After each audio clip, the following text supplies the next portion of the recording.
여러분 일주일 동안 잘 지내셨어요? 예.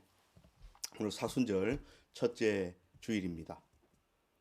이제 지난 수요일, 제의 수요일부터 시작해서 주일 빼고 40일, 주일을 넣으면 한 46일 정도 될 거예요. 부활주일 직전까지 우리는 예수 그리스도의 고난, 그 이유, 의미, 나에게 주신 하나님의 그 고난의 예수 그리스도를 통한 그 의미를 되새기면서 우리는 이 기간을 보내야 합니다. 그래서 이 기간은 아프고 슬프고 그래요. 그렇죠? 그리고 절제도 좀 해야 되고 예수님을 더더욱 우리가 평생토록 생각해야 되지만 이 시기에는 좀 더더욱 생각하고, 근데 그 고난과 아픔과 슬픔 끝에 뭐가 있냐면 부활주일이 있습니다. 그래서 지난주도 말씀드렸지만 기독교에서 가장 큰 절기는 뭐냐? 잔치가 뭐냐? 성탄절도 맞지만 부활주일입니다. 그래서 부활절날 우리는 정말 그 누구보다 기뻐하고 세상을 향하여, 만방을 향하여 선포해야 돼요. 말로 선포하고 찬양으로 선포하고 몸으로 선포하고 삶으로 선포해야 됩니다. 왜 선포했어요? 해야 돼요. 죽음을 이기시고 부활하셔서 생명으로 우리에게 본을 보이신 부활의 첫 열매가 되신 예수 그리스도를 선포하지 않으면 기독교의 정체성이 사라지는 겁니다.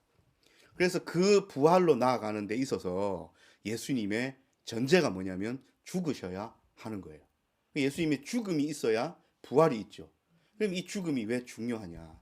왜 예수님께서는 죽으실 수밖에 없었느냐? 왜 예수님의 그 죽음은 우리에게 의미가 있고 예수님의 죽음과 부활이 우리의 죽음과 생명과는 어떤 관계가 있느냐? 이런 것들을 우리는 잘 되새기면서 이번 40일 사순절을 보내야 합니다. 오늘 우리가 창세기 말씀을 읽었습니다. 다 잘 아시는 말씀이잖아요. 두 군데를 뚝 떼어서 읽었습니다. 앞에 읽었던 2장 15에서 17절은 하나님께서 에덴 동산을 만드시고 온갖 것들을 첫 사람인 아담과 하와에게 허락하셨어요. 그죠? 그래서 생육하고 번성하여 땅에 충만하고 너희가 이 자연을 다스리라.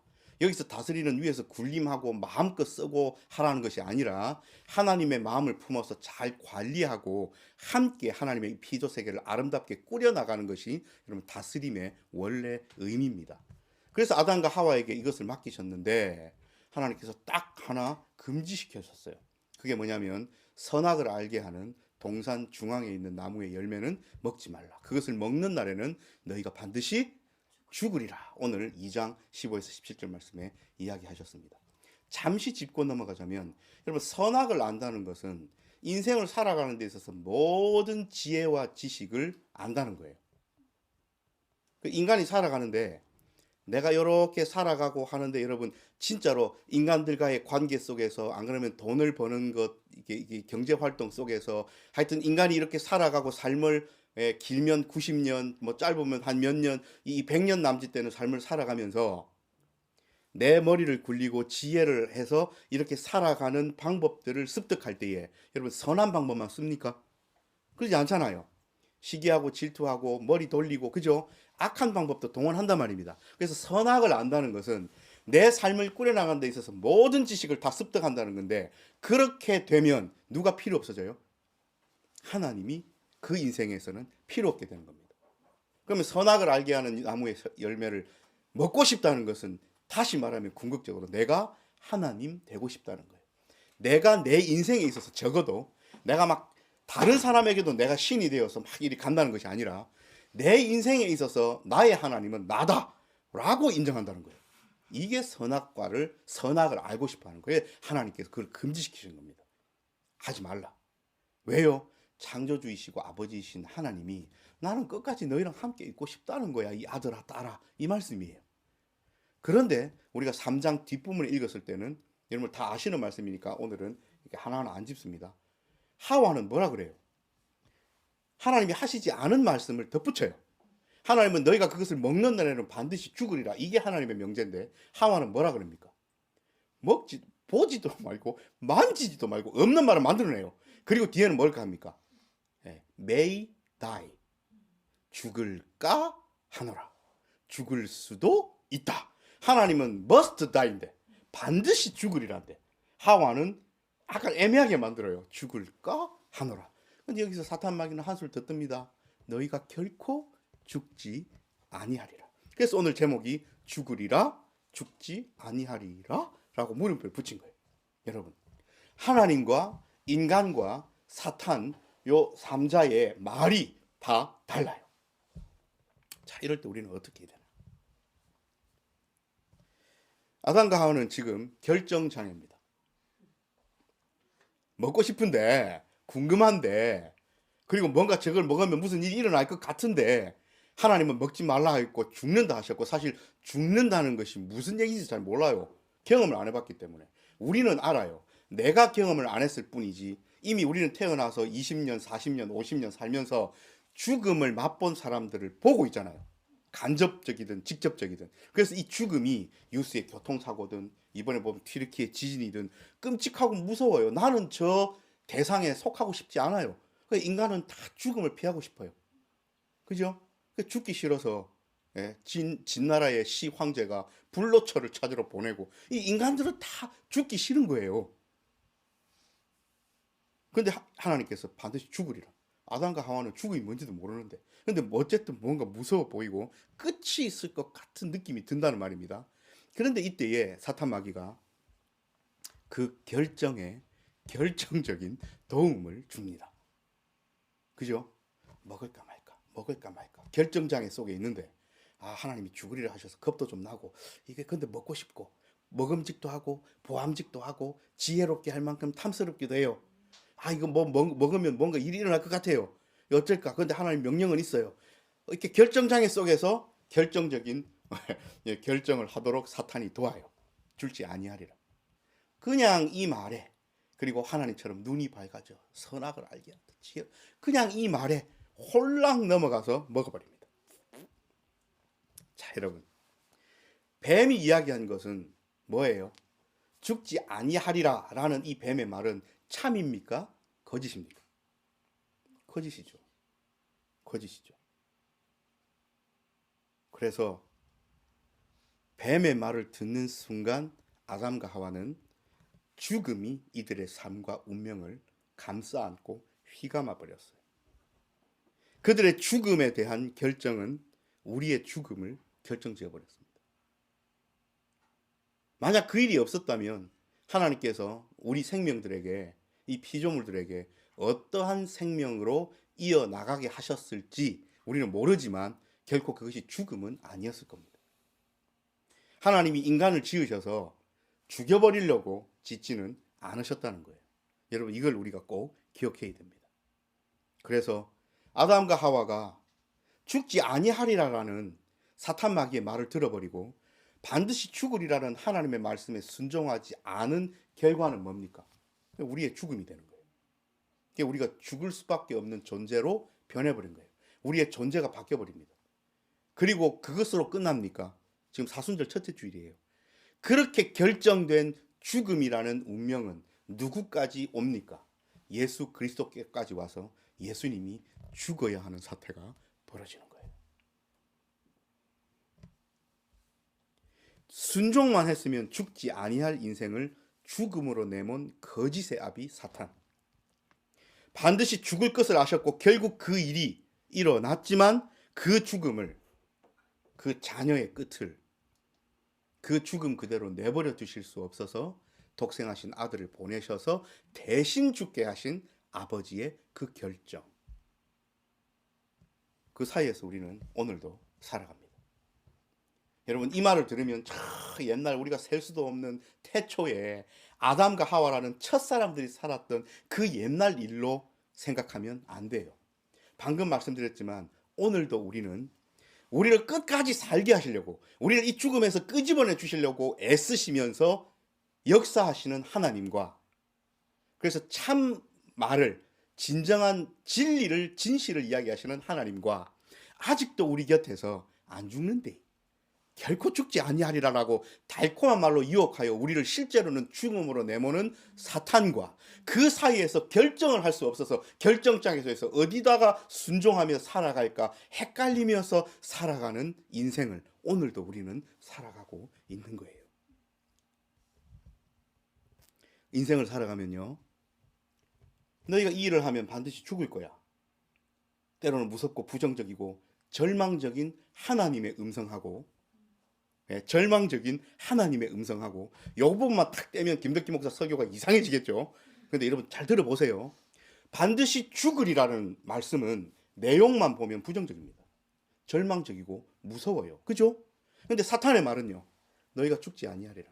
너희가 지혜로워질 거야. 너희 눈이 밝아질 거야. 얼마나 달콤하고 희망적이고 미래지향적입니까? 그죠? 근데 누가 진실을 이야기하고 누가 거짓을 이야기하는 거예요? 이게 우리는 이런 결정장애 속에서 살아가는데 어디에 집중하면 사탄에게 유혹당해서 하냐면 그 내용에만 집중하면 그렇습니다. 나에게 무엇이 유익한가? 내 귀에 뭐가 듣기 좋은가? 내가 무엇을 들었을 때 미래지향적이고 꿈이 있고 희망이 이렇게 샘솟는가? 에만 집중하면 우리는 사탄에게 넘어가기가 쉬워요. 갑자기 혹 이렇게 예를 들면 여러분 막 웃으실 텐데, 여러분 그렇게 똑똑한 사람들이, 그렇게 머리가 이성적으로 잘 논리적이라는 사람들이 보이스피싱에 왜 넘어갑니까? 그 내용에만 집중해서 그래요. 두 개 중에 하나잖아요. 누가 다쳤다거나 누가 잡혔다거나 했을 때 빨리 그것을 해결해야 되니까 외적 소구, 두려움을 불러일으켜서 해결해야 된 그런 사태로 보이스피싱들이 낚아서 돈을 빼가거나, 안 그러면 금리 높은 대출을 바꿔준다 해가지고, 그죠? 앞에 걸 갚아라 해서 이게 두 개 다 뭡니까? 나에게 유익이 되고 그게 안 좋았던 일을 회복시키거나 조금 이런 것들을 더 좋게 하거나, 맞죠? 어쨌든 나에게 유익이 된다는 그 메시지 자체에 함몰되기 때문에 쏘가 넘어가는 거예요. 아무리 똑똑한 사람도. 근데 안 속아 넘어가려면 100%입니다. 나에게 전화한 그 인물 존재의 정체성이 뭔가를 아는 순간 여러분 그 메시지가 귀에 들어옵니까? 전화를 받았는데 아무리 좋은 말, 내게 유익되고 뭐 억만금을 준다 해도 내게 전화한 사람이 100% 내가 알아요. 저 사람이 보이스 피싱범이라는 걸. 그러면 그 말이 귀에 들어옵니까? 안 들어오잖아요. 우리가 사탄에게 넘어간다는 것은 나를 유혹하고 달콤한 말로 꼬드기는 그 존재의 정체성에 관한 인식이 없기 때문에 넘어가는 겁니다. 우리가 하나님께서 우리에게 때론 꾸중하실 때도 있고 이놈 뭐라 하실 때도 있고, 때론 하나님의 말씀에 순종하고 싶을 때 너무 힘들고 어렵고 버겁고 싫고 할 때가 있어요. 근데 그럼에도 불구하고 내게 이 싫음을 명령하신 분이 나를 지으시고 나를 구원하시고 나를 살리신 천지를 창조하신 하나님이시다는 것을 깨닫는 순간 그 메시지는 아름다운 것이 됩니다. 이것이 우리의 결정장애를 없앨 수 있는 유일한 길임을 여러분 잊지 마십시오. 메시지의 내용은 크게 중요하지 않습니다. 그렇죠? 근데 우리는 계속 이 메시지 자체에 집중해요. 여러분 메시지의 내용이 크게 중요하지 않다는 것은 이런 겁니다. 지금 당장 내가 받기에, 이 메시지의 내용을 받기에 유익하지도 않은 것 같고 순종하기가 힘들 것 같고 약간 절망적이고 미래도 없을 것 같고 이래요. 그런데 어떤 사탄의 이야기를, 메시지를 들으면 미래지향적이고 기분도 좋고 마음이 포근해지면서 뭔가 될 것 같고 이렇게만 하면 유익이 될 것 같고, 오늘 말씀에 의하면 눈이 밝아질 것 같고 지혜로워질 것 같고 선악을 알게 해서 하나님처럼 높아질 것 같고 막 좋아요. 근데 사실 이 메시지 자체에는 크게 별 상관이 없어요. 왜 그러냐면 여러분, 내가 나 스스로 생각할 때 이것은 나에게 유익하다 생각하는 것하고 하나님이 나를 생각하실 때 너에게 유익하다 생각하고 뭐가 실제로 유익하겠습니까? 말할 필요도 없지요. 그러니까 우리는 누가 이 메시지를 나에게 전하시는가만 알게 되고 그것이 내게 유익이 지금 된다고 생각하든 안 된다고 생각하든 내 판단은 하나님께 맡기는 것이 진정한 그리스도인의 삶의 자세예요. 이것이 우리가 사순절에 해 나가야 될 작업입니다.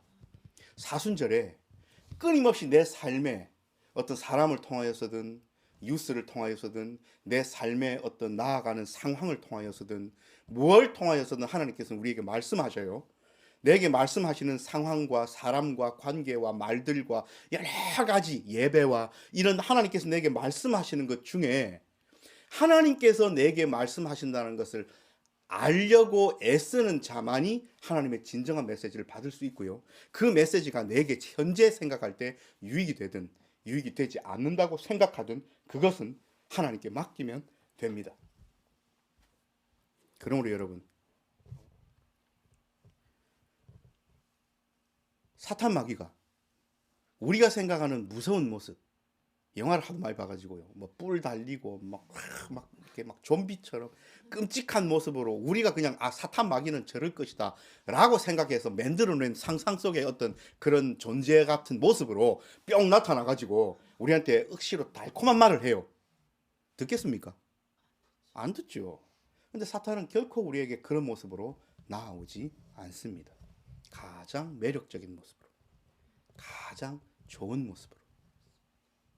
우리에게는 뱀이라는 동물의 인식이 그 옛날부터 사탄이 뱀처럼 바뀌어가지고 그 뱀이 아담과 하와를 유혹해서 죄짓게 만들어서 막 뱀 그러면 특히 우리 그리스도인들에게는 사탄 나쁜 거 하는데 사실 뱀이라는 동물 존재 자체가 뭐 그리 나쁜 거예요. 물론 독사는 물리면 죽지만 뭐 사자는 안 뭡니까 우리를. 근데 우리 그 사자 구경하러 동물원 가잖아요. 하나님께서 지으신 피조물은 다 아름다운 거예요. 뱀이 그냥 그런 어떤 그 뭡니까 그거를 덮어 쓴 거예요. 그런 이미지를